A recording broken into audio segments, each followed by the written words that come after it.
დასრულებულია და სარწყავი ჩავთვლით. პირველი სექტორი და 1 2 ეს მესამე მეოთხე მეხუთე და მთლიანად ფარავს აქ მთლიანად წყალს ყველგან ხდება წყალი და პირველი სექტორია ჩართული და მე შემდეგ ჩავთავთ დაახლოებით 20 მერე მეორე სექტორს. ყოველი დაგების მერე უნდა დაიტკეპნოს კატოკით, საგროვებელი კატოკით და მერე უნდა მოიწყოს და პირველი მოწყვა უნდა იყოს ყოველთვის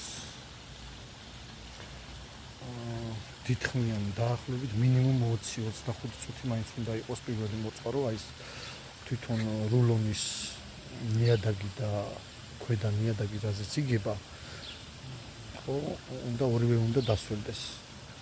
და დაკატოკება იმიტომ არის საჭირო, რომ აი რულონის ნიადაგსა და ქვედა ნიადაგს შორის არ უნდა დარჩეს ჰაერი.